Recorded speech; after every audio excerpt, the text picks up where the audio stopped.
Welcome to Ready Academy and our first course in the Civic and Social Responsibility series, Service Dog Essentials, Do's, Don'ts, and How to Interact with These Amazing Animals. It exists both in a computer-based, self-paced training package, as well as this video that you're watching now. We'll talk more about this later. Working dogs, including service dogs, play an important role in a variety of industries and settings in our society. They're highly trained, highly skilled, and dedicated animals that work alongside humans to accomplish a wide range of tasks. Now, whether that's detecting explosives, herding livestock, providing emotional or physical support, working dogs are an invaluable asset to society. With their increased prevalence, it's more important than ever before that we learn what kinds of working dogs there are, how to interact or perhaps not interact with these specialized animals, and how to help their handlers when needed.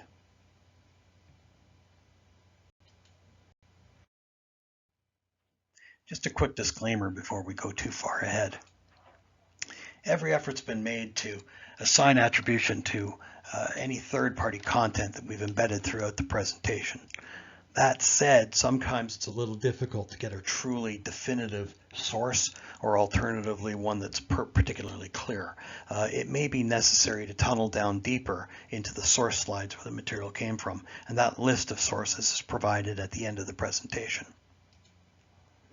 If you find an error or omission, kindly just send us a note to info@Ready Academy, and we'll do our best to make corrections before the next presentation.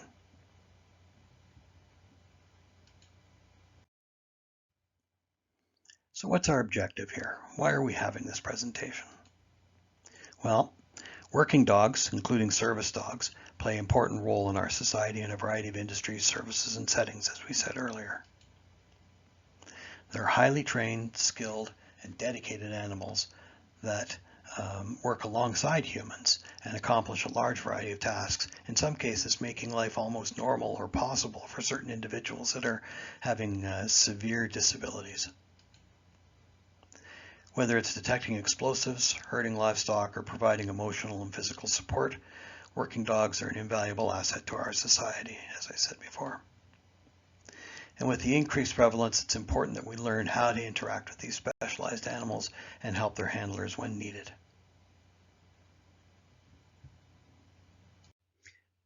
So I'll be your instructor today. My name's Steve Holton. I'm a retired Army captain from both the infantry and signals background, signals being land communications. That's where I got involved in a lot of information technology. I've been an independent management consultant for nearly 25 years now. Various subjects, project management, leadership, things like that.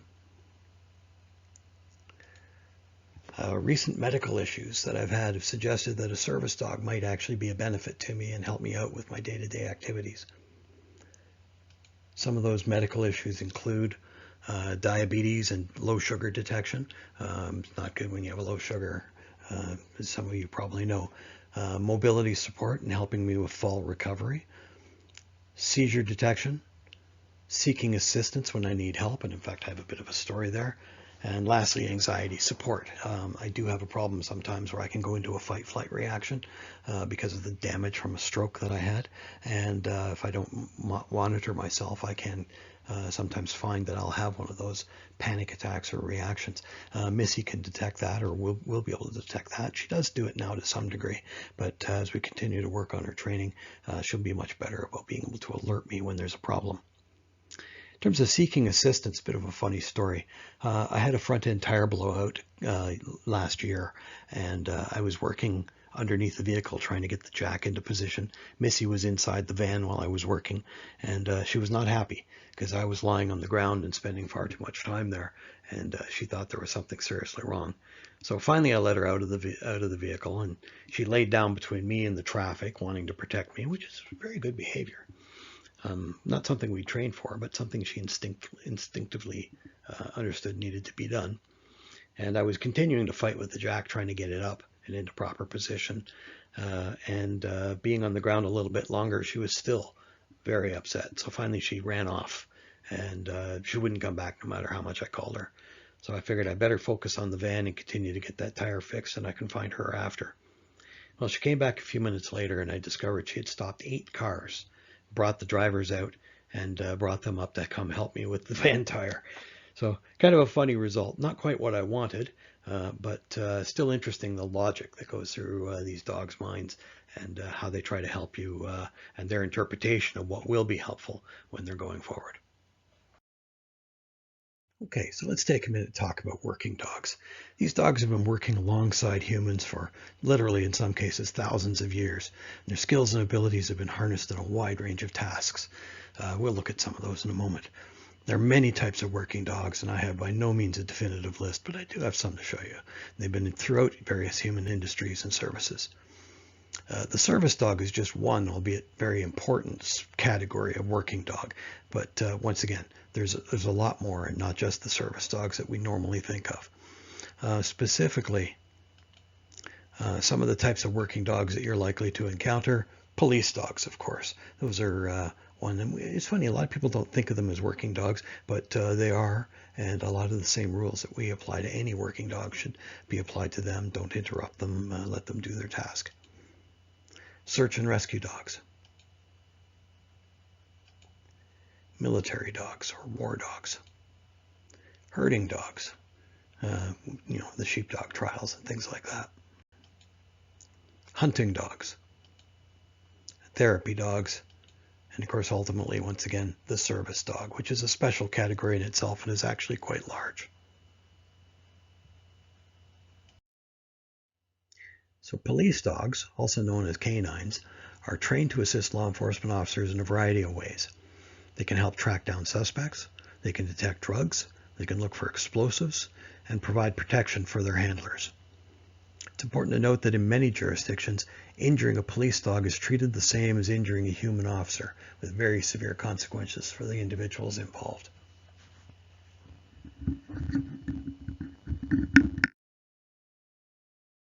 It's the video that has a lot of people talking as Sheriff's K-9 taking down a suspect on the 15 near City Heights late Monday night. Authorities say the guy had just led them on a stolen chase in a vehicle that turned into a standoff on the freeway, and that's when Bo, the dog, went into action to make sure the man left in handcuffs. Well, News 8's Kelly Hessedall met Bo and his handler today at the San Diego County Sheriff's K-9 training facility, and tonight she introduces us to this four-legged hero. Well, his name is Bo. He is a Belgian Malinois. He has a lot of energy. Monday, his training kicked in and he put his skills to work. Suspect versus canine, a dramatic takedown that's been viewed thousands of times. Authorities say the man you see here had just led them on a wild crime spree and refused to surrender. Bo the canine was sent in. Despite being hit repeatedly with an umbrella, he refused to let go. He's not injured. I know it's not something that people like to see. He's very resilient. I couldn't be more proud of him. San Diego County Sheriff's Deputy Ryan Padilla is Bo's handler. We spend pretty much every waking hour together. Deputy Padilla says our cameras don't bother Bo. He's so focused, but we make sure not to get too close. He's 100 miles an hour from the get-go. The 5-year-old specializes in narcotics, officer protection, and criminal apprehension. When I saw that video, I was like, yes! Canine trainer Corporal Plutarco Vale. When I saw that tail wagging, I knew the dog was having a good time. And doing what he needed to do. They go through years of training. So as part of the training, someone, usually a rookie deputy, has to put on this suit. The jacket alone weighs about 15 pounds, and they have to pretend to be the suspect. We expose the dogs to as much as possible, kind of prepare them for the real world. These dogs put their life on the line for deputies and officers every day. So what reward did Bo get after such a big arrest? I rewarded him with a couple extra chicken strips. And even though he's powerful and clearly very driven, Deputy Padilla says Bo is also this. Sometimes he'll want to be a lap dog, but you know, he's way too big. When he doesn't fit on my lap, he doesn't really understand. And Bo is one of 31 canines with the San Diego County Sheriff's Department. He'll probably remain with the department for the next 5 years or so. After that, he'll retire at Deputy Padilla's home. Back to you. Wow, what a remarkable creature. Right, doing what he's been trained to do, and tail wagging and everything. The Suspect probably wasn't having that great of a time, but he did. That's the idea. Way to go, Bo. So search and rescue dogs are trained to locate missing people in various environments, including wilderness areas, say, for instance, children that could be lost in the woods, disaster zones, which could include anything from, say, a place where a tornado was hit, or situations such as 9/11, and urban settings as well. They can use their keen sense of smell to detect human scent, and then are trained to alert their handlers when they locate someone. Ready to go work? Check. It might be a little wet outside, Go find. but for this group, the training must go on. And today's trainees, Raven is a black lab. She's 22 months old. I've had her since she was 9 weeks old. Karma's a The golden first 5 retriever. seconds, you gotta be ready. She's 11 years old. She's been working since she was 8 weeks old. So the first thing we're going to do is lay a trail, and why don't we go across the pedestrian bridge here and go into the housing area. if you haven't guessed, this group of volunteers are part of the San Diego County Sheriff's Search and Rescue Canine Unit. The canine unit provides their own dog. They're responsible for taking care of their dog, and we train the dogs to do this. There's quite an extensive certification process before a dog has a badge and can go out on a mission. Today, they're training in an urban environment. We had a tracking problem and we had an area problem. A tracking exercise consists of a volunteer walking a route that a tracking dog will have to sniff out to find them. Sometimes we don't mark them. In this case, it was marked, and then I introduce a scent article to her from the last spot where she was seen. I tell her to go find, and she trails that specific scent to the subject, and when she finds them, she gets the reward. Yay, good girl. Good job, Raven, good girl. That's a good dog. And an area search puts the four-legged tracker to the test, searching a wide area for a human scent. The first thing is we give her the command to go look for the person. Go find! Every handler has their own phrase, but that's the on switch for Karma. Karma, check over here. One wilderness area that would take an hour and a half for 3 searchers, she can clear in about 10 minutes.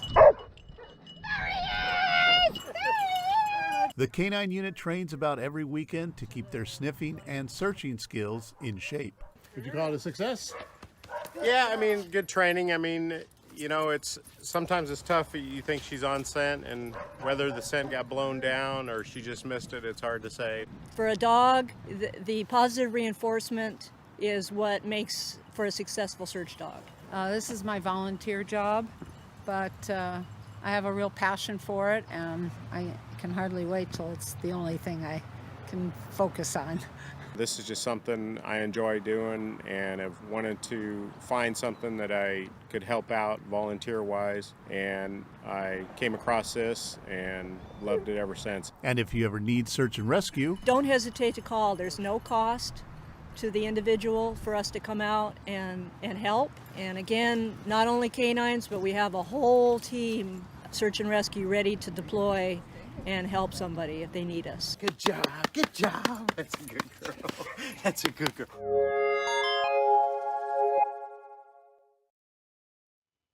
So military dogs have been used in warfare for centuries, and their roles have evolved over time. They can be trained to detect explosives, they can locate enemy combatants, they can provide security for military personnel. They need to wear much of the same protective equipment as their human handler as well, including such things as body armor, goggles, which oddly enough they call doggles. It's quite a laugh, but they've got special goggles that they wear, and they even carry their own medical supplies and medical equipment. We've taken a film clip from the CBS television show SEAL Team and using that to depict a war dog or a military dog at work. It's accurate, but it also avoids us using some pretty graphic footage if we were to borrow from actual footage of one of these dogs at work. So let's look at what military dogs do. Very similar to police dogs in a lot of ways.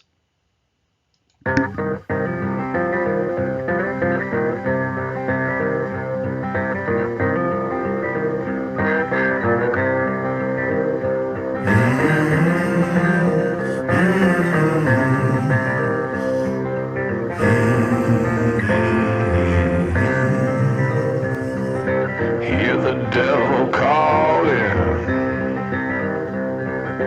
hear the devil calling. Well, I hear the devil calling, gotta pay him what he's due. I can't stop the dogs of war. I can't stop the dogs of war.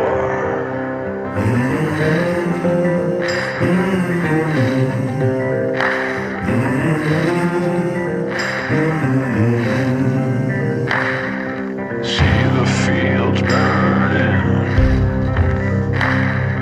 See the fields burning. Well, I see the fields burning, 'cause hell is coming through. I can't stop the dogs of war. I can't stop the dogs of war.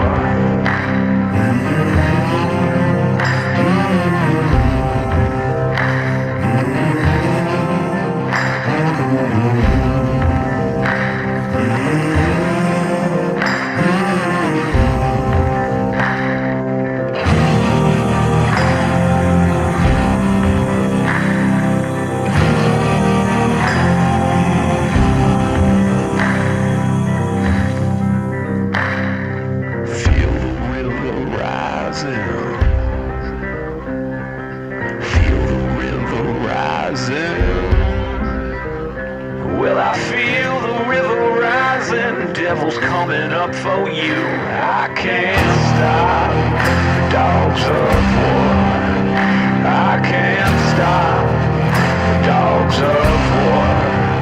I can't stop the dogs of war. I can't stop the dogs of war.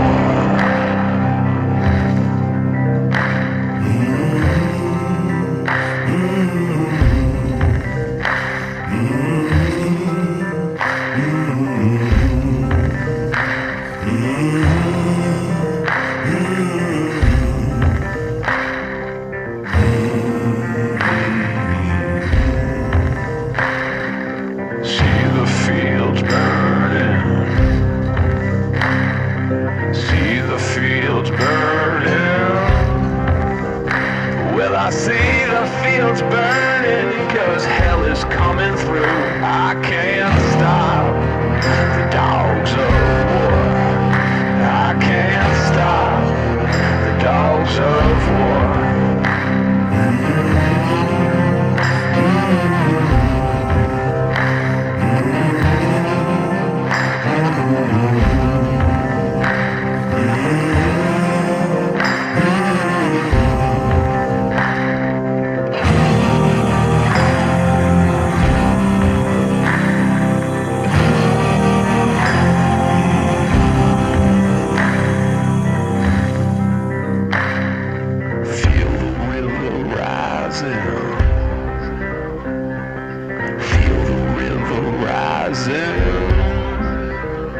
Well, I feel the river rising, devil's coming up for you. I can't stop the dogs of war. I can't stop the dogs of war. I can't stop the dogs of war. I can't stop the dogs of war. We do. Those dogs.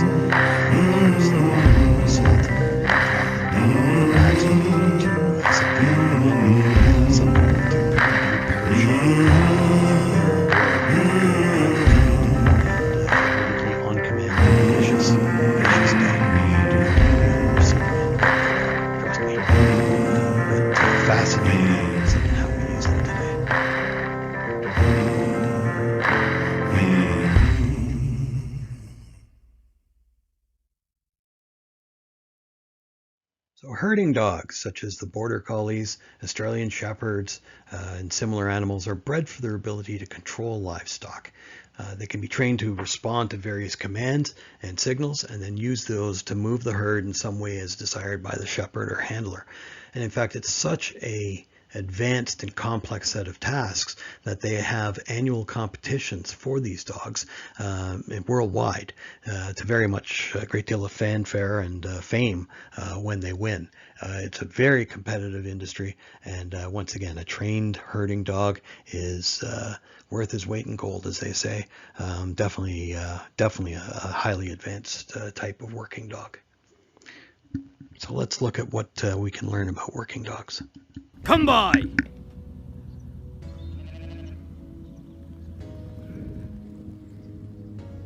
I am a shepherd here in Scotland, so I do a lot of herding sheep with my 3 herding dogs.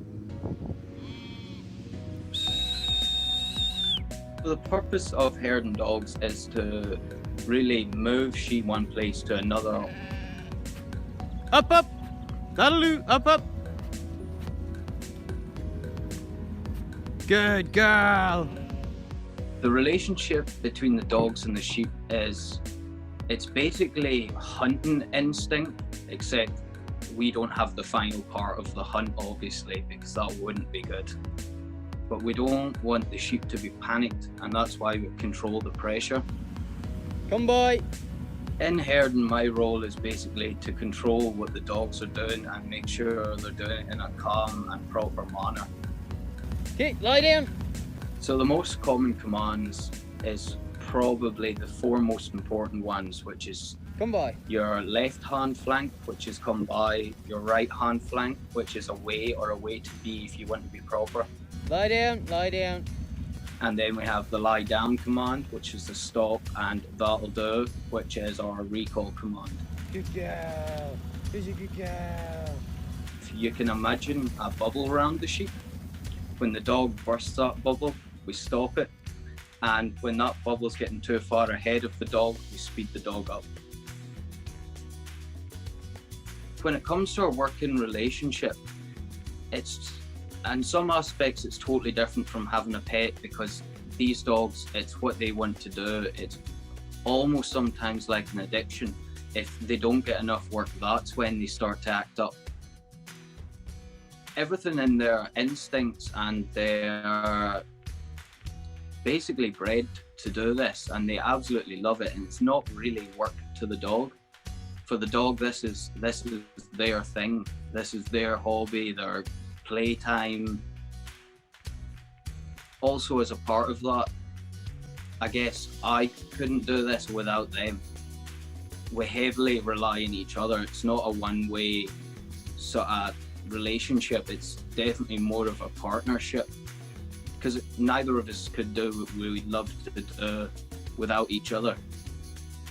When I started, definitely relying so heavily on an animal to do my job was a concern, but once you start getting into it with these dogs, you realize you really can rely on them. They really get to know what they're doing, and they really get to know how you like to work, and you get to know how they like to work as well. And you can sort of make concessions for each other and sort of almost come together and form this just amazing partnership.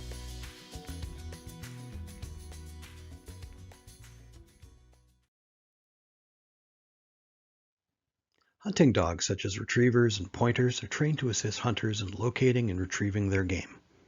They can use their keen sense of smell and hearing to locate that game, and then those retrieving skills to bring it back to their handlers, especially in situations where it might be too difficult for a human being, or even impossible for a human being, to go collect that game.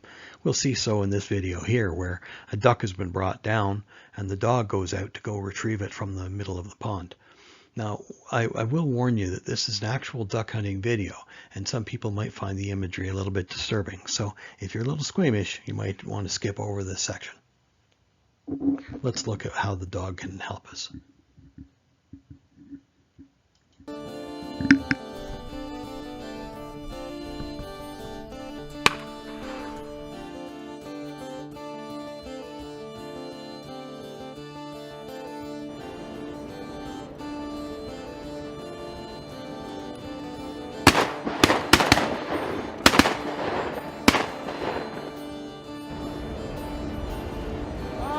I'm not afraid to show us missing ducks on camera.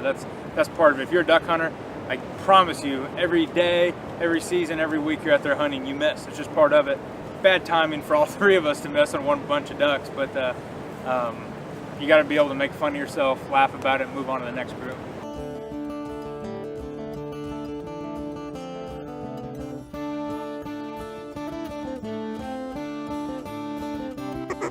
Right on top.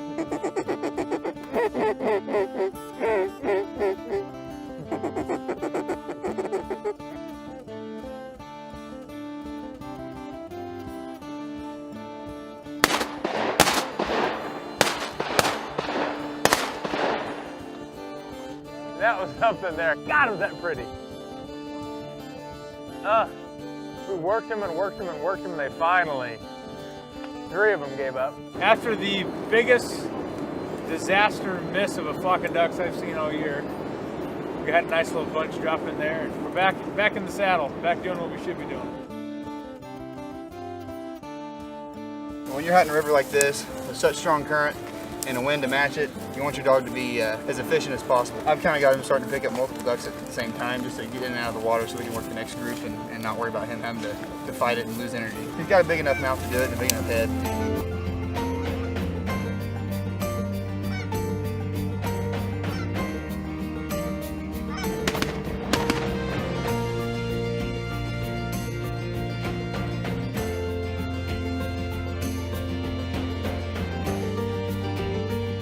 Banks is getting a workout. I've been lucky enough to hunt with a lot of really good duck dogs, and Banks is my favorite, hands down. He's got an unbelievable personality. He works his butt off all day in the field. You go home, he'll snuggle up with you on the couch. He's awesome. So therapy dogs are trained to provide emotional support and comfort to people in hospitals, nursing homes, and other settings. They can help reduce the stress, anxiety, and depression associated with those environments and provide a sense of companionship. Now, it's important to note that not all therapy dogs are recognized in every jurisdiction as a true working or service dog, and they may not have a lot of the same rights and privileges or the ability to access various locations like restaurants or other hotels or other facilities as a service dog would. So let's look at how the therapy dogs are used and the kind of work that they can do.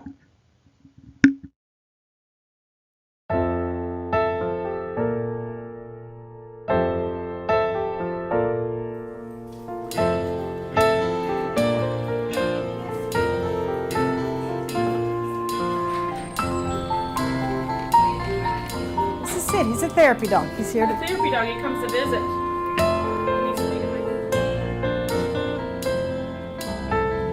I am a veterinarian on James Island, and Sid came in as a young puppy to my clinic, very sick with an intestinal virus called parvo. Parvo is quite deadly in young unvaccinated dogs. He was on an IV drip for 10 days, and we nearly lost him several times, but he did survive. His owner, or the owner of the litter, very sweet lady, could not afford his bill, so I ended up trading him for the bill and ended up with a great dog.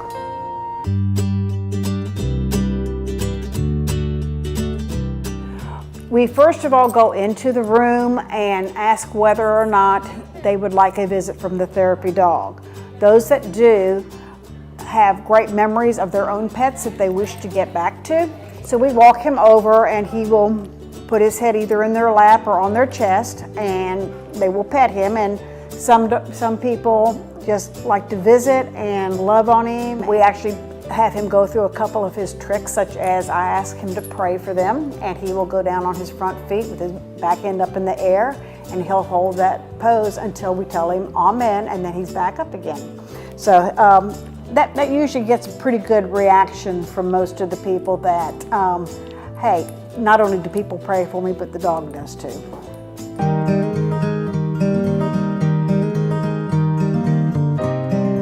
I think pet therapy does play a major role in helping people as far as healing faster. It gives them an incentive to work harder, to perhaps follow the instructions of what, or understand what the staff is doing to perhaps get them out of the hospital faster. And some people, they just light up when they see a dog coming into the hospital. They say, I really needed that. That has really helped me. Sid comes up to the floor. I just see all the patients light up. Pets touch people's hearts in many different ways. They have a very forgiving manner about them that they can sense when people need some attention.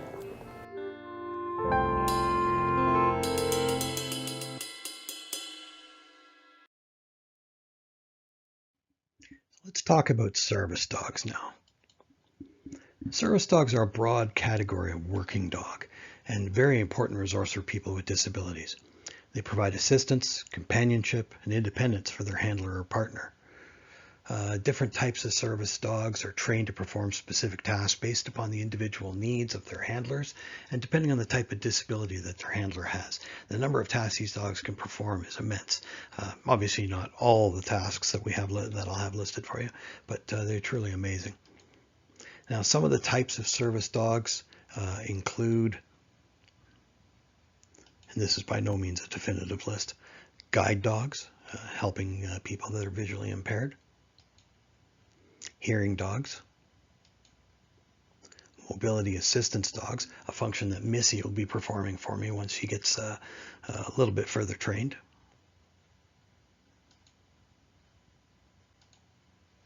medical alert dogs, psychiatric service dogs.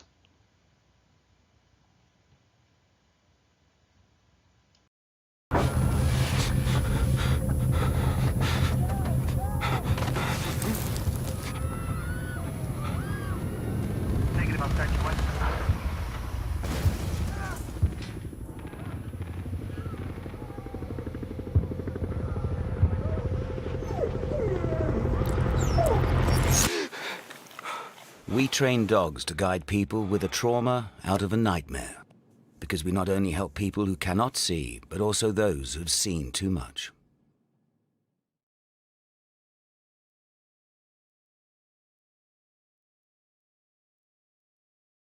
I mentioned earlier, I found quite the extensive list of service dog tasks. And once again, you would pick and choose from these tasks depending on the dog's ability and the needs of the handler. This is by no means a definitive list, but it's certainly a great start. 100 examples, and I've sent the URL at the top of the slide. Some of the ones I've listed here, this isn't the full 100, but they can be things from retrieving dropped items, opening doors, opening drawers, which could be quite helpful for some people, opening and closing the refrigerator, turning lights on or off, drop recycling into the bin, helping take out the garbage, putting items onto the countertop, providing medication reminders. I'd like to see how they do that. I guess that's where you get the watchdog from. Bit of a bad joke. Providing tactile grounding for someone who might be starting to have emotional issues, and providing nuzzling or licking to sort of bring the person back into the moment as opposed to wandering off in their own thoughts. Bracing during walking, especially if you're unstable, or alternatively providing a brace if you're trying to stand up. Wake up the handler during nightmares, searching the house to make sure it's clear of any threats. Once again, that could be for anxiety issues.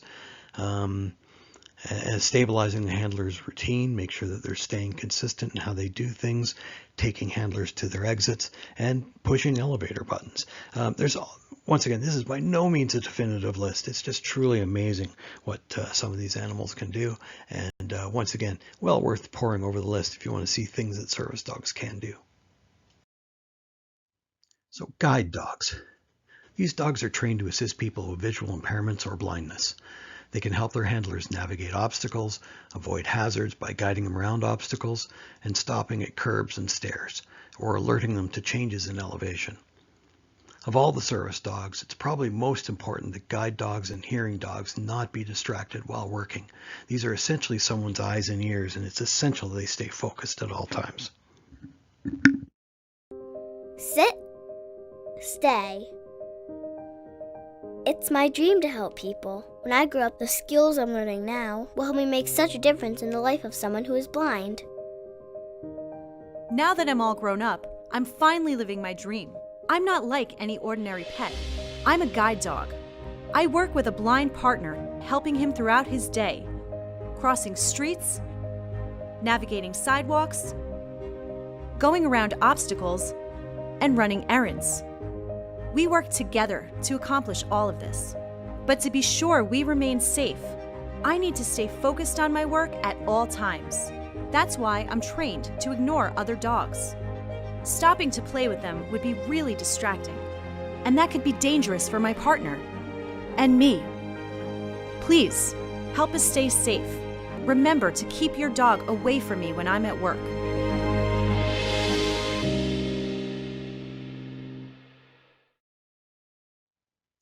So hearing dogs are trained to assist people who are deaf or hard of hearing. They can alert their handlers to sounds such as doorbells, alarms, especially fire alarms, you can imagine how critical that would be, and telephones, and can even alert them to approaching cars or other potential hazards. And once again, as with the guide dog, these dogs are very important that they not be distracted when they're working.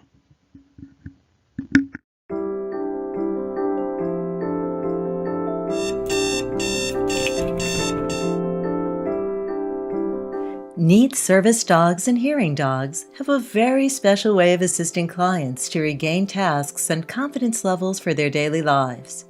Hearing dogs are very sound aware. They notice everything that happens in the environment and automatically on their own turn and look to see where the sound is coming from. What the dog is trained to do is when they're walking along, if the keys drop out of your pocket or they drop out of your hand, the dog will automatically stop and pick them up and bring them over to the client so the client can grab them from their hands because they can't hear them drop, and so that's what the dog is here for.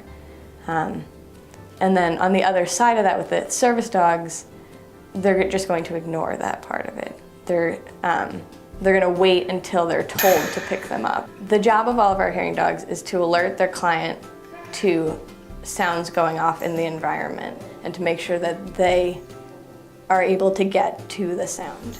This could be somebody knocking on the door, somebody ringing the doorbell, a timer going off, a smoke detector, anything that's important that the client needs to be aware of. When someone knocks on the door, the hearing dog is automatically going to get up, run to the door, go and find wherever their client is, nudge their leg, and run back to the door. And then they'll do that pattern until the client gets up and goes to the door and sees who's there. The service dog may notice the sound, but will not respond to the sound as they perform other tasks for their clients. The way the name call works is the clients will generally tell friends and family if they're out and about and they want to get the client's attention that they should repeatedly call their name. The dog is trained to bring them to the person who's calling their name. Jay! Jay!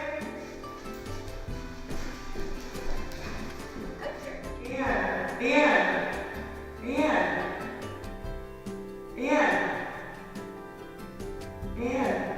We do see a lot of people's confidence build once they get the dog and they've had them. When all the follow-ups and stuff we get back, it's always how much more they can do and how much more freedom they have now that they have the dog with them. When someone can't hear, these dogs become their ears. For the service dogs, they could become their legs, they could become an extra set of hands. Although the commands and training for these two types of dogs differ, they are both invaluable and critical to how needs dogs are matched with their partners. So mobility assistance dogs are trained to help people with mobility impairments, such as those who use wheelchairs or have balance issues. This is one of the functions that Missy is there to help me with, is if I should happen to have difficulty getting up, or if I fall down even, she can help me in that role. She's still in the early stages of her training, however. They can also retrieve dropped items, open doors, and help their handlers get up and down, as I was saying, from other surfaces. So let's look at what the mobility dog does. This here is actually a vendor video, but it was such a really good one. I thought it was well worth including in the package. The Mobility Support Harness in Action. Hello, I'm Katrina Boldry, the owner and designer of Bold Lead Designs. I would like to show you what the Mobility Support Harness, or MSH, can do in real life. My boy Kepler and I will demonstrate various tasks that a service dog can perform with this harness. The Mobility Support Harness features a rigid support handle designed to offer firm support and can be used for bracing. Bracing means applying a little pressure downwards to help stabilize, or you can lift and pull straight up as well. Bracing should only be done while both you and your dog are standing still, and your hand must be directly over the dog. As you see here, I'm only applying a small amount of pressure to stabilize myself and find my balance. Once I feel steady, we can move forward together. Here, as we're walking in sync, my hand is merely resting on the handle. The MSH is great for those who need a little support to navigate stairs. Think about how you would use a stair rail. You don't lean on it, right? You might lightly brace as you take a step, or even pull up and forward a bit when going up. You'll want to use your harness the same way, with your dog on the opposite side of the rail. Notice as Kepler steps up, there's almost no pressure on the harness. When Kepler's positioned and ready to brace, I step up. As we go down the stairs, I'm using the harness for light bracing only as I step down. I'm using both the stair rail and the harness to maintain my balance. Again, Kepler positions himself to brace as I step down, and then I lighten up on the handle as he gets ready for the next step. Assistance to stand is a common mobility task. Here we'll show you a few different ways to get up using the harness. To get up from the ground, I first need to get my feet under me. Then I lightly brace on the handle to keep my balance as I rise up. From the chair, I'm actually using the armrest, using the harness just a little. Another technique for getting up is to use a leather support pull handle. This is the leather handle at an angle behind the rigid one. Kepler's mass acts as an anchor so I can pull myself up. Finally, simply grasping the harness saddle is an option. I asked my mother to demonstrate this with our balance assistance harness. This can be done with the MSH as well. She grabs the top of the saddle and asks Kepler to brace and pulls herself up. We'd prefer to see this, as opposed to a hand directly on the dog's shoulder, as the harness distributes the pressure over a wider area of the dog's body. The support pull handle is a very useful addition for many tasks. The leather handle is positioned to maximize the dog's ability to assist with leading, pulling, and counterbalance.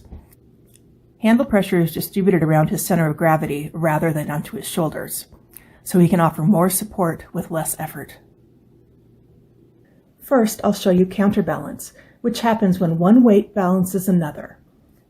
Here you'll see I'm pulling up on the support pull handle. Kepler's weight and mass is doing the work to help me find my balance. Next, let us show you a momentum pull. This means Kepler is actively pulling forward into the harness to help maintain momentum while walking. For me, the momentum pull helps stabilize and smooth out my gait. Also, it's important to note that Kepler has been trained to stop when he feels a change in pressure on the harness. As you see here, when I lose my balance, he stops to help me find my center. Now I'd like to demonstrate a recovery maneuver to prevent a fall. First, as I lose my balance, he responds by stopping, which allows me to grab the rigid handle and pull myself upright. Let's see that again slower. It does look a little extreme because it's an urgent situation. Notice I'm pulling myself up and using counterbalance rather than shifting my weight onto my dog or leaning onto the handle. Force like this should not be routine, but a rare emergency to avoid a fall. This is a good time to mention that a mobility service dog's purpose is to assist with maintaining balance, never to do all the work or bear heavy pressure in any direction. Thank you for your interest in BLD's mobility support harness. Please also consider our balance assistance harness. The only difference between the two is the rigid metal handle. In our experience, the leather-handled BAH is suitable for most of our clients' needs. Plus, because it does not have the metal handle, it is less strenuous for the dog and eliminates the temptation to accidentally misuse the metal handle. If you're ready to order your harness, please reference the information booklet and our other videos for harness features, options, and ordering information. So medical alert dogs are trained to recognize and alert their handlers to medical emergencies, such as seizures, migraines, diabetic lows and highs, as well as allergies. They can notify others as well and get them to help if needed. Very, very handy and very critical for some people's day-to-day lives. Hi, my name's Jennifer, and this is my service dog, Buddy. He's a golden retriever, and he's 2 years old, and he looks way too serious right now. Buddy, get down. Here, get it. There are many different kinds of service dogs that do all sorts of different things for humans, but the thing that Buddy does for me is medical alert. So he's able to smell differences in my body chemistry, in my sweat or in my saliva, and he's able to alert me if I'm about to have a medical episode of some sort. I have two main problems that Buddy alerts me to. The first one is called chronic migraines. You may have heard of migraines before because they're very common, and they're usually seen as a really bad headache. But they're actually much more than just a headache, and mine are a little bit atypical. So I'll have symptoms like being unable to speak, or my vision will go out, or sometimes I can't move my body as well. My hands and my feet won't work. So of course it's very unsafe for me to be out in public if I start to have symptoms like that. So Buddy will lick me right on my nose to let me know many hours in advance that I'm going to be having a big migraine episode, and that helps me prepare for it. I can be at home, I can shower, I can make sure that I've eaten or I've cooked or I've cleaned up my room and not worry about a migraine sneaking up on me. So I can ask Buddy to check me to see if he says that I'm getting a migraine today. Hey Buddy, check. Nope. So that means I'm not getting a migraine right now. But that could change anytime. So he will let me know, and we will continue to talk to each other about that. The second medical alert that Buddy does for me is related to partial seizures. A seizure is when you have unusual brain activity that sort of makes everything shut down just for a few minutes. I only have partial seizures, so for me, I'll lose a little bit of consciousness, sort of be a little bit confused and sleepy, and also my body will start to shake. If that happens, of course, it's very unsafe for me to be standing because I could fall down. I could either hit my head, I could hit somebody who's next to me, I could knock things over.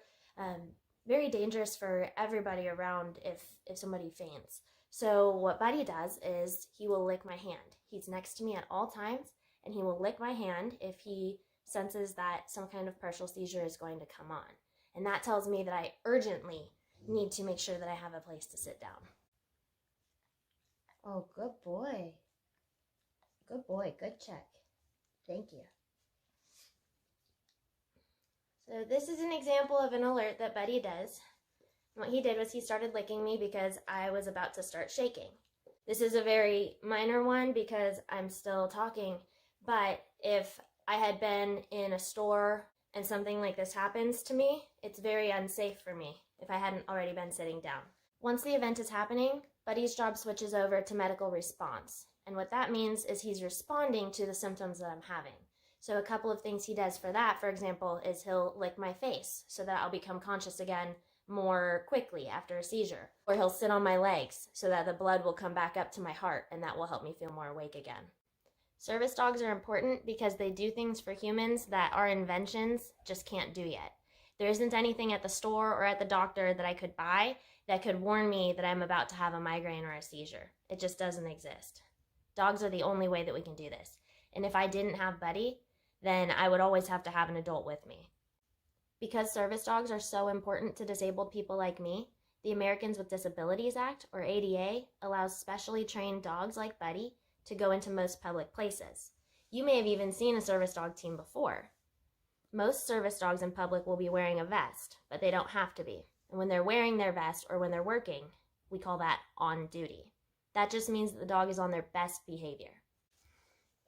Whenever we're at home, Buddy is considered off duty, and that means that he's just like any normal pet. We play fetch, we play tug of war, he's goofy, he gets to run around in the grass. Everything is normal. The only difference is that he'll hang out with me more, because that way, if an event happens, he can still alert me. So even off-duty service dogs will do their job. It just means that they don't have to follow the strict rules that they have to follow at the store. Oh, getting a migraine. If you see a service dog team in a store, it is very tempting to want to go say hello. They are so cute and they are so fluffy, but it's very important that you leave the team alone, especially if the dog is wearing a vest. Service dogs need to be super trained in order to behave as well as they do in public. But even the most well-trained dogs are not robots. They still have good and bad days, just like us, and they make mistakes. And sometimes they can be very, very easily distracted if a stranger comes up to try to greet them.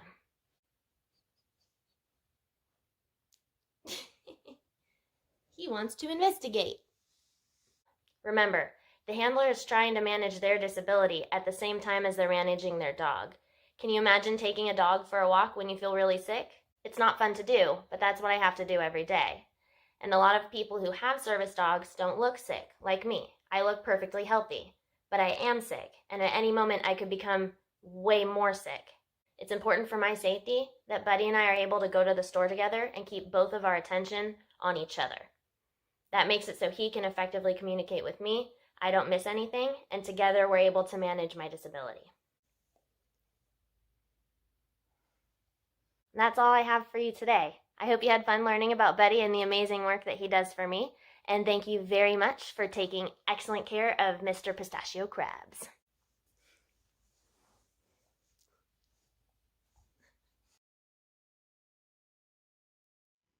So psychiatric service dogs are trained to assist people with mental health conditions such as post-traumatic stress disorder, anxiety, and depression. They provide comfort and emotional support, but go beyond that, as they're also help their handlers regulate their emotions and perform some of the tasks that other service dogs do as well, such as bringing medication to their handler. They are much more comprehensive and advanced training, and the therapy goes beyond what an emotional support dog will do. They are paired to a specific individual, and the two stay together. They are considered service dogs.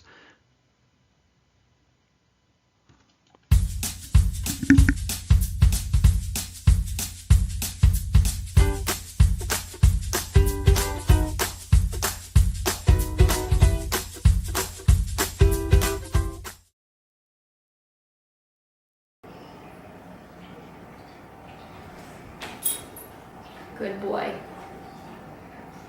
Good boy.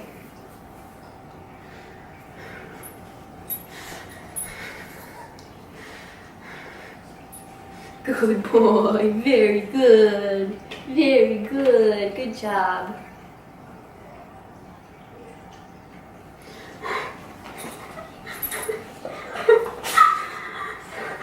Good boy. Very good. Good boy. Thank you.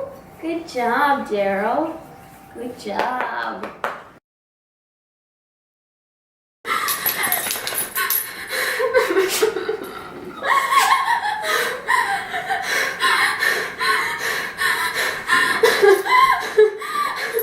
Good boy. Very good. Get on. Good boy. Good job. Very good. Good boy. So good. Good boy. Good boy.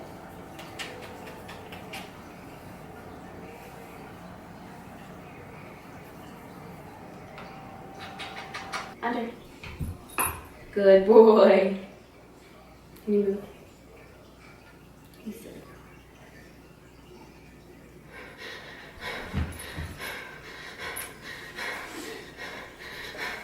Good boy. Good job. Very good. Very good. Cover. Good boy. Good cover. No. Good boy. Very good. Joe, pressure. Yes, come here. All the way on. Good. Good boy. Good boy, Daryl. Very good. Good boy. Lap. Yes. Good boy. Good boy, Daryl. Good job. Yes. Yes. Good boy. Very good.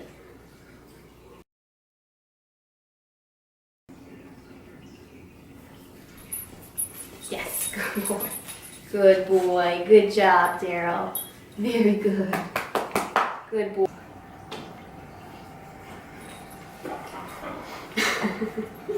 Good boy. Good boy. Very good. Good job. Watch me. Yes, good boy. Yes, good boy. Good job. Don't get me meds.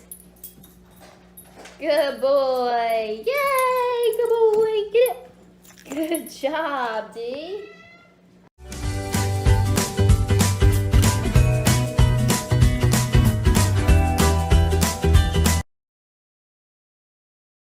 So one question I often get asked is, where can we go as a service dog and handler pairing? Generally, a service dog can go anywhere their handler can. There are a few restrictions, and you're going to have to check in your particular jurisdiction to find out what they are and how they apply. Ideally, the dog is vested or identified as a service animal, but that isn't mandatory. And once again, you should be able to just explain that you have a service dog and it's supposed to be respected. At least it is in Ontario and various parts of Canada. Only if the dog isn't clean, and I mean literally dirty, not just perceived as unclean due to some cultural restriction, or that the dog is exhibiting bad behavior, can they be barred from an establishment. That said, everyone, both the handler and the citizen, should be prepared to make some sort of reasonable accommodation in a polite society. One of the things I do when I sit down in a restaurant is, if I'm close to people with Missy, the first thing I ask is, anyone have any allergies to dogs? Does anyone have any aversion to dogs? And some cases people have, and I said, no problem, I'll move. I'm coming in after you. You're already here. I'm not going to interrupt your dinner. Other places, once again, due to cultural restrictions, they'd prefer that the dog not be there. And once again, it's a simple courtesy to just ask and once again, try to accommodate. But, you know, people in society should also make those same accommodations for you and your dog. So let's talk about how to approach a service dog, or when a service dog comes towards you. It's important that a working or service dog not be distracted from their primary function, especially in the case of a guide dog, as we discussed, or a hearing dog as well. Here are a few best practices upon meeting a working dog, especially for the first time. Do not pet the dog without permission. Some dogs can be social on a selected basis, but make certain that you get permission. Ideally, don't distract them at all. You really don't need to pet that dog, no matter how much you really want to.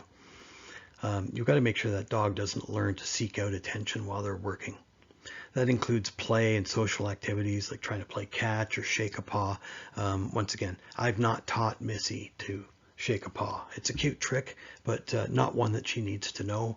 And as a result, she's less likely to try and offer up a paw for playtime or for distraction. And do not speak directly to the dog unless it's playtime with their vest off or part of a training test, or you are allowed to give a command to the dog. They should only be getting commands from their handler. So once again, don't talk directly to the dog or try to distract the dog by calling its name.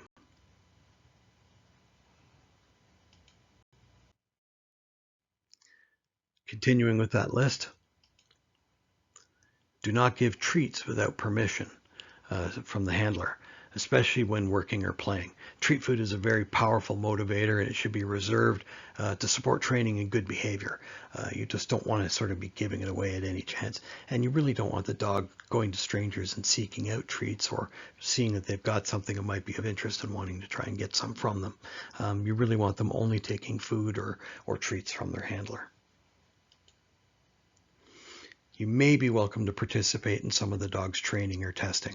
Speak to the handler about whether or not you're able to help and what scenarios you want to do it. If the dog becomes overly inquisitive or seeking a pat on the head while they should be working, then don't react. Advise the handler and partner. Let them know that the dog is being too attentive to you. Maybe there's something unique about you. Maybe there's something you've done. Maybe the dog needs some reinforcement in terms of their training. All situations that the handler should be aware of and can work on with the dog. Just some thoughts for you from a handler myself.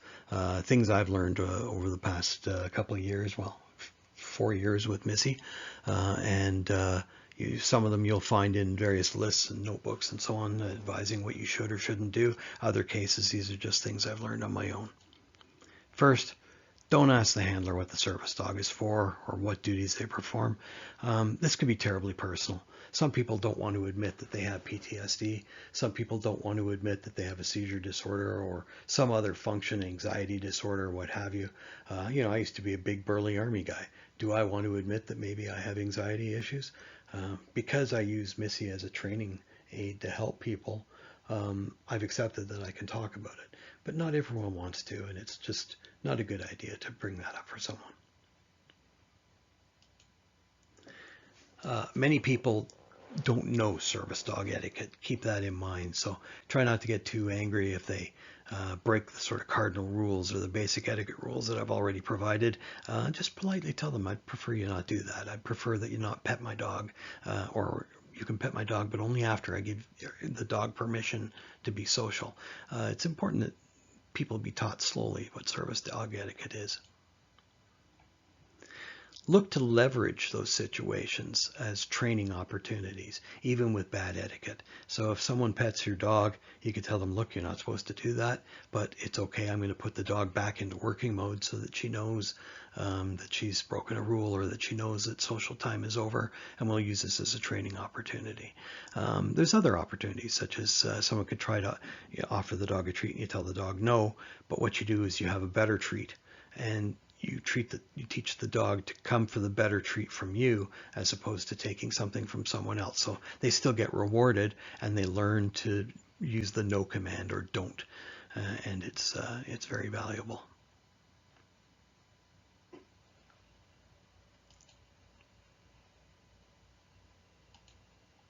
You and your dog are ambassadors to the community. Keep that in mind. So once again, some people may have never seen a service dog before, or they know very little about service dogs. So use every opportunity as a vehicle for teaching if you can, if you have time. And of course, that's another problem when you have a service dog, is almost everything you do from that point forward is going to take you almost twice as long, because one, you've got this permanent toddler that's following you around. And dogs are very intelligent, but at the level of intelligence of a human toddler with a whole bunch of very advanced skills. But the other thing is, too, that people are always wanting to know a little bit more about the service dog, what they do, how they do it, what they can and can't be asked to do. So once again, you are an ambassador. If you have the time, try to use it to teach, whether it's teaching children to say, do you know what this jacket means on my dog? Or to correct adults who may be doing things that they shouldn't be doing when they see a service dog. It's hard for some people to resist.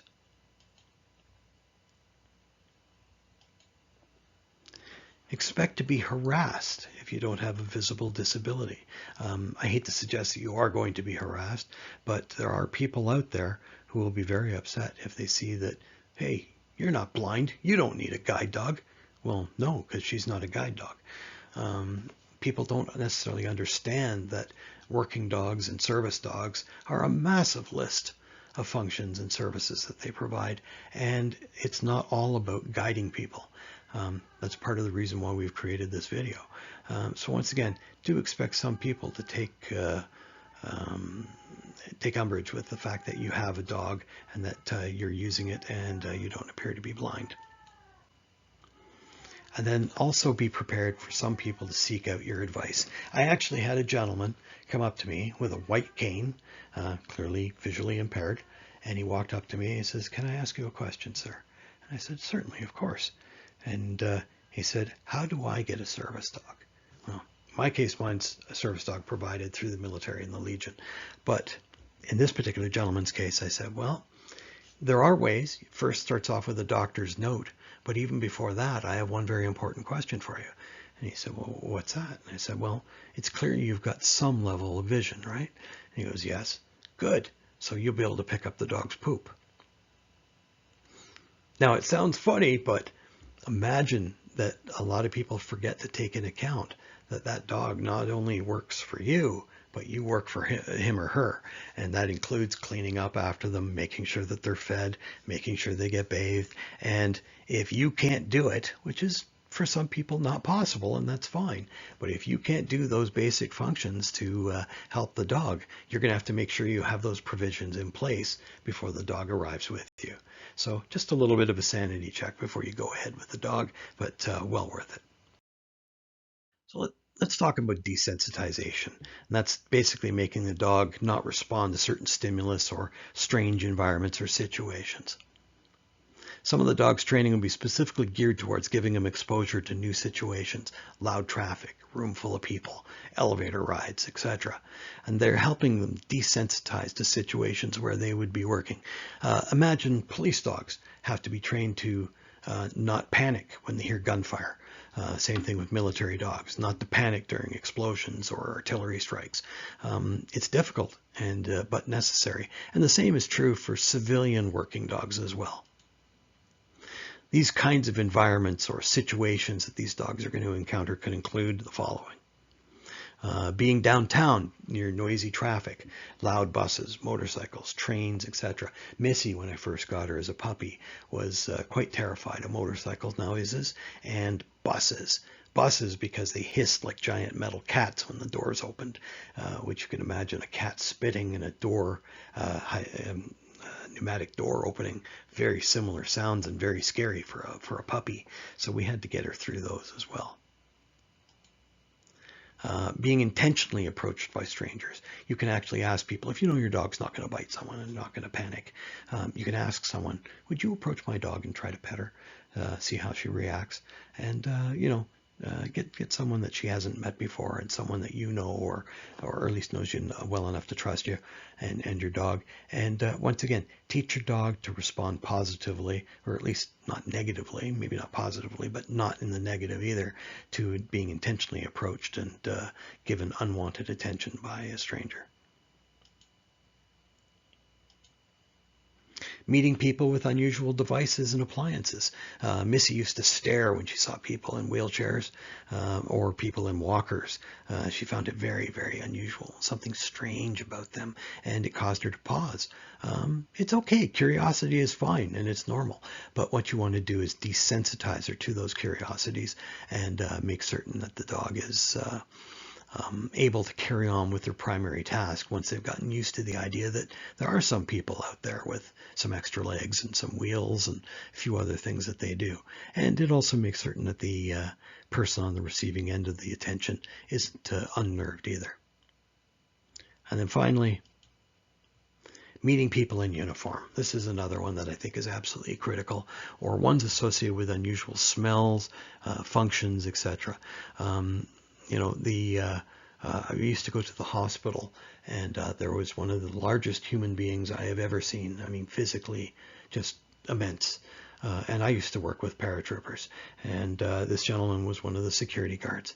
And I used to ask him to rough up my dog and play with her. And what would happen is that he would approach Missy with his hat on, his armor, and he would go up to her and he would start stroking her and petting her after I told her it was okay to make friends. And it was to once again desensitize her that big people with hats and beards and canes and so on, or batons, are not bad people. Strange men with hats and beards are not necessarily someone you have to be afraid of.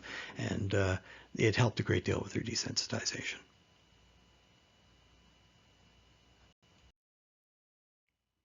So a few more thoughts from a handler. Be best if a service dog's first interaction with first responders, such as police officers, firefighters, and ambulance staff, not be when the handler is having an actual emergency. It shouldn't be their first encounter if you can avoid that. Careful desensitization under controlled circumstances is the key to help maintain future calmness during an actual critical incident or emergency. So please support desensitization if asked. Don't just engage without permission or a plan, but similarly, if you happen to be a first responder and someone brings their service dog to you asking you to engage or socialize with that dog, then try to do so. It really is very helpful in ensuring that the dog is prepared for a future event or emergency and has positive interaction with you and your peers when in a time of need. So the next question is, what do you do if a service dog comes to find you and there's no handler? If a service dog approaches you without their handler, it may indicate that they're trying to get attention or assistance because something has happened to that individual, or maybe the dog themselves is actually in trouble and lost and requires assistance. So the steps that you can take, and you're going to have to use a little bit of initiative here and good judgment. But first, stay calm. Don't distract the dog. If it approaches you without their handler, once again, it can be a little alarming, especially if it's a big dog like Missy is, for instance. But the dog is likely just seeking help. Don't distract them. Instead, try to work with them. Avoid petting or distracting the dog. Service dogs are trained to stay focused on their handler, and they're still focused on that handler even if they're away, because once again, there's some need or issue that's going on. Distractions could interfere with their ability to do their job. Look around for that handler or partner. Scan your surroundings to see if the handler is nearby or potentially in distress. And if you do see them, alert them to the fact that their dog is present and that there's some sort of behavior issue that's going on. I've actually had Missy bring the neighbor over when she thought I was not well, and she broke off her leash, and she was in the backyard, and brought the neighbor over. And he thought maybe there was something wrong. My neighbor, of course, was a very good person about coming over to see, and didn't mind because they knew it was an important part of the dog's behavior. Now, next on our list, call for help. If you're unable to locate the handler, call your local animal control or non-emergency police number and advise that you have a service dog that seems to be away from their partner and is seeking out some sort of assistance. They can help you get in touch with the appropriate people who can handle the situation and ensure the dog is safely returned to the handler. Most of these dogs are usually chipped, so once again, the contact details and addresses and other information for them are usually well known.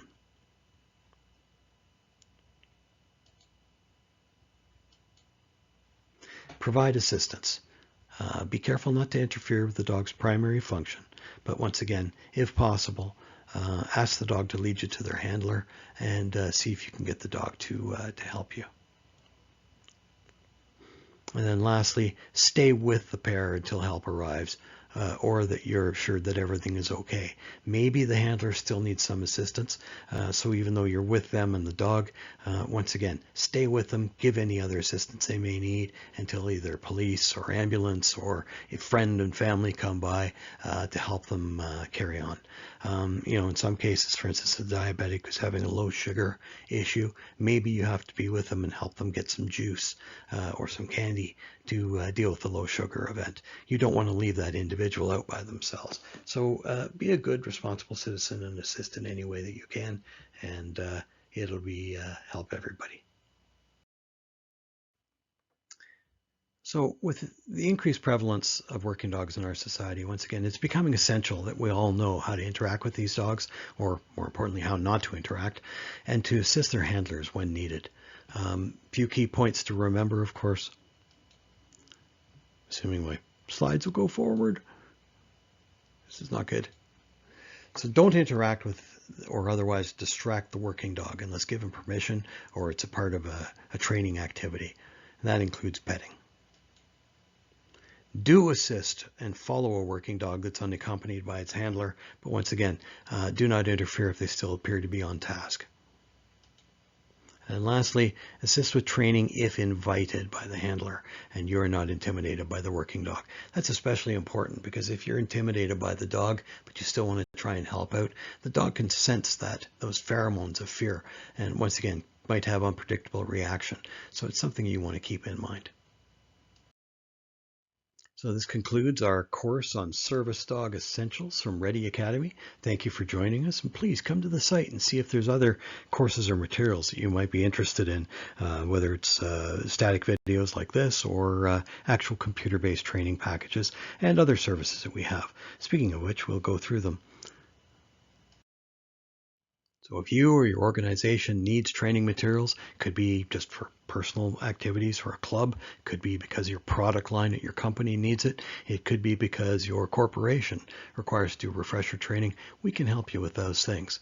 Ready Academy can take your existing training content, breathe new life into it as online videos or self-paced computer-based training activities, which will include testing and certification that an individual has passed. It'll take some of the pain out of annual refresher training.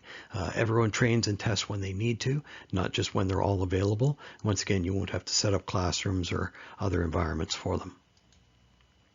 You need something new? No problem. We'll help build it with you. We can take new subjects and new content, work with your subject matter experts, and once again, build the kind of training that you need. Our services include recorded presentations, self-paced and timed computer-based training with grading, testing and scoring, interactive media, powerful PowerPoint packages with multimedia embedded with them, and online surveys, which are also quite valuable, especially when you want to get sort of the pulse of the customer, and you can send those things out as well. For all of these things, contact us at info@Ready Academy, or alternatively try our telephone number down below, 613-793-5478, and we will be getting a toll-free number very soon as well. Incidentally, for the video sources I mentioned at the very beginning, if you want to use some of these videos yourself, or you're just looking for appropriate attribution, then you can go directly to the source of the videos, which I provided here. All of them are found on YouTube, and all of them are very good. That's all I have, folks. Thank you again for watching, and I hope that we'll be together again soon.